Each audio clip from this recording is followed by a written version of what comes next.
Hello दोस्तों। आज की कहानी है ये मजाक मुझे बिल्कुल भी पसंद नहीं। सालू बेटा, ये लो गरबा ड्रेस।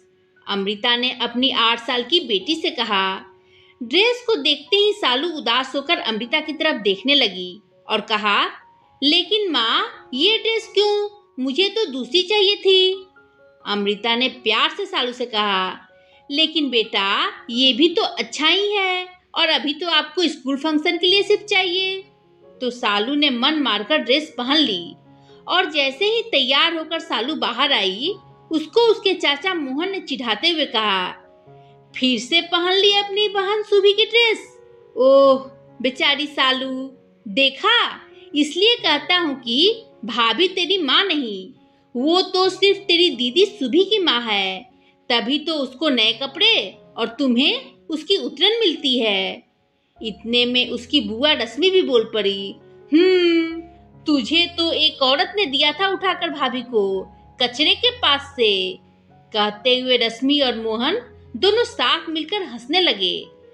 अमृता ने दोनों की बातें सुनकर उनको टोकते हुए कहा, मोहन, रश्मि, ये क्या कह रहे हो तुम लोग सालू से? कुछ नहीं भाभी, हम तो बस ऐसे ही मजाक कर रहे थे, दोनों ने एक सुर में कहा। लेकिन ये मजाक मुझे बिल्कुल भी पसंद नहीं। तुम दोनों बड़े हो, सालू अभी छोटी है। कितनी बार कह चुकी हूँ कि ऐसी बातें बच्चों से नहीं करते। अमृता ने नाराजगी भरे लहजे में अपने गुस्से को दबाते हुए कहा। तब तक पूरा घर इकट्ठा हो गया। अमृता, तुम भी क्या इन लोगों के बीच में बोलने लगती हो? अमृता के पति रवि ने कहा। लेकिन रवि, अमृता ने बोलना चाहा तो दादी सास ने अमृता की बात को काटते हुए कहा, लेकिन कुछ नहीं बहू, ये कोई तरीका होता है देवर और ननद से बात करने का? सालू और सुभी सबकी बहस होते देख वहां से जाने लगी तो उनके पापा रवि ने कहा, चलो तुम दोनों को मैं छोड़ देता हूँ स्कूल। अरे भैया, आप क्यों परेशान होंगे, मैं छोड़ दूंगा इन दोनों को स्कूल, मोहन ने मुस्कुराते हुए कहा। इधर अमृता ना चाहते हुए भी मन मसोस कर रह जाती है। उसे सालू के चेहरे की उदासी अब समझ में आने लगी थी कि अब ये मजाक उसके दिल पर चोट करता है, लेकिन किसको समझाए, क्योंकि कोई भी बात को गंभीरता से लेने के लिए तैयार ही नहीं था। दरअसल अमृता की ससुराल में दादी सास, सास ससुर और एक देवर मोहन और ननद रश्मि थी, जो दोनों भाई बहन जुड़वा थे और रवि से उनके उम्र में काफी अंतर था। मोहन और रश्मि की आदत थी बात बात में सालू और सुभी को चिढ़ाते रहने की। दोनों बहनों की उम्र में सिर्फ 2 साल का ही अंतर था। बड़ी बेटी सुभी समझदार थी, लेकिन छोटी बेटी सालू को तुरंत गुस्सा आ जाता था। सालू को जैसे ही मोहन और रश्मि कहते कि तुमको तो कचरे से उठाकर लाई है भाभी, तो सालू शुरू में तो रोने लगती, लेकिन जैसे जैसे वो बड़ी होने लगी, रोना छोड़कर उदास हो जाती और चुपचाप अकेली बैठ जाती। अमृता हर बार रवि से कहती कि प्लीज आप मोहन और रश्मि को इस तरह बोलने से मना करो, मुझे अच्छा नहीं लगता सुनकर, और सालू को भी तो बुरा लगता है। देखो अमृता, तुम कुछ ज्यादा ही सोचती हो, ऐसा कुछ नहीं। तुम बच्चों के पीछे रश्मि और मोहन को कुछ मत कहा करो, रवि ने कहा। लेकिन आज फिर वही बात हुई तो अमृता खुद को रोक नहीं पाई बोलने से। दोपहर के 1:30 बज गए। सुभी घर आ गई, लेकिन सालू घर नहीं आई।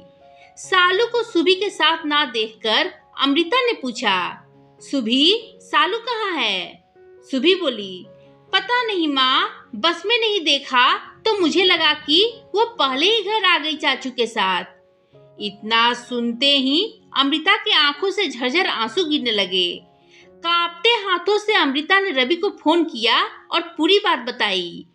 रवि, सालू घर नहीं आई, आप जल्दी से स्कूल पर आओ, मैं स्कूल जा रही हूँ। पूरे घर में मातम छा गया। अमृता ने आसपास और नजदीकी दोस्तों के पास सब जगह ढूंढ लिया, पूछ लिया, लेकिन कहीं कुछ पता नहीं चला।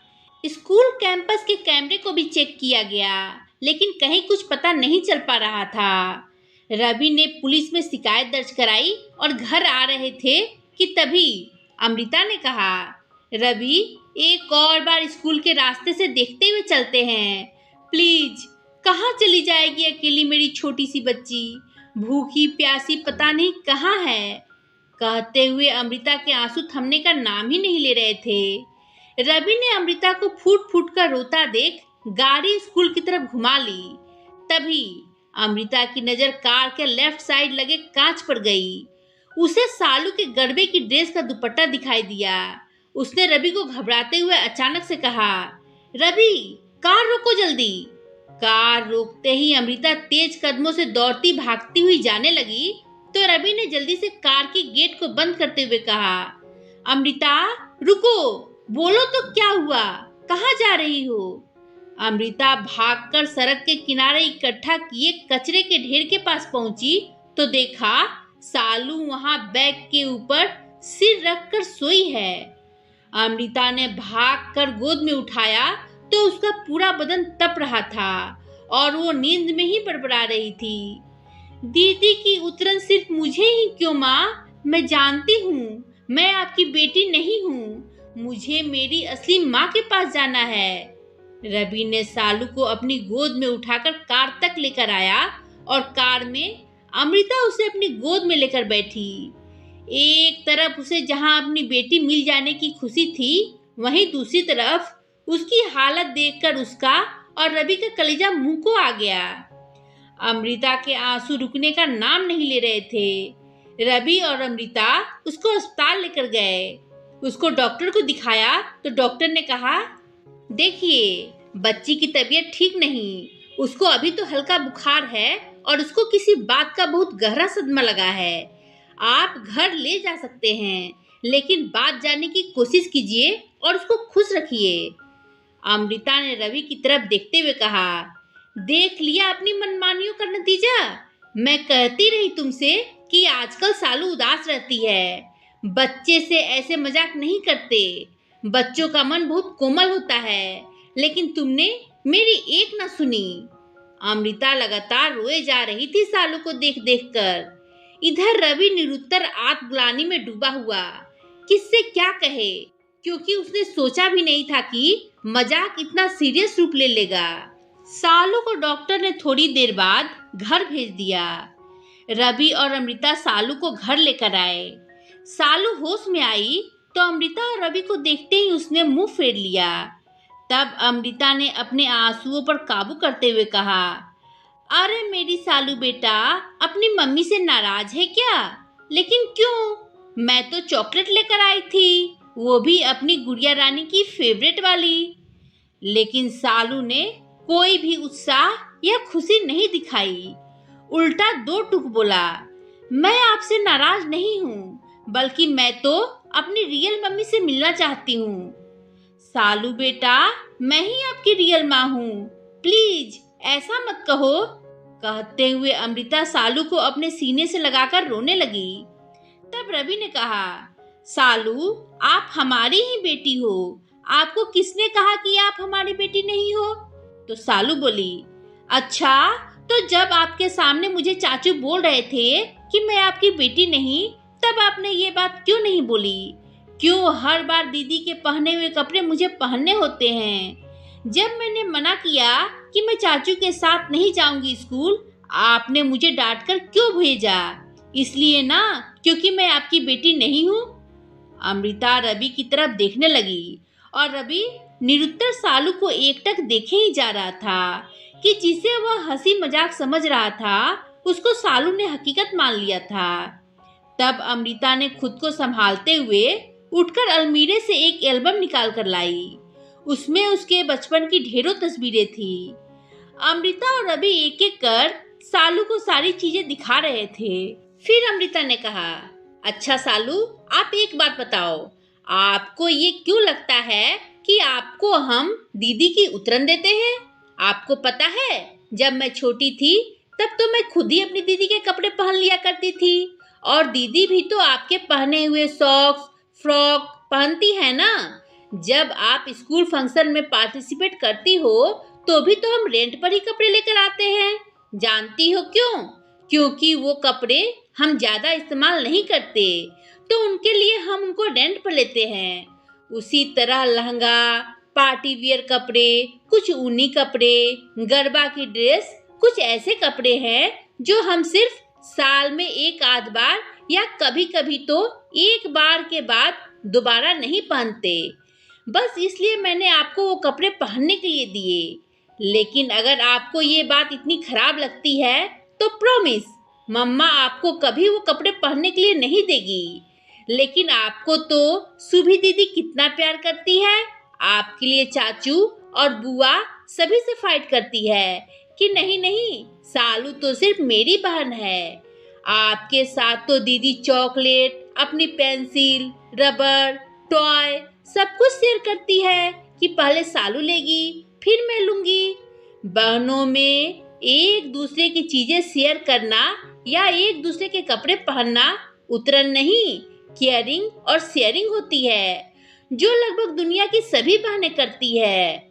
ये सुन सालू बोली, हाँ मम्मा, आप सही कह रहे हो। मेरी फ्रेंड रूही ने भी अपनी दीदी की गरबा ड्रेस पहनी थी और मेरी सुभी दीदी तो मेरी वर्ल्ड की बेस्ट सिस्टर है। लेकिन फिर चाचू बुआ मुझे ऐसा क्यों बोलते हैं, सब मुझ पर हंसते हैं तो मुझे अच्छा नहीं लगता।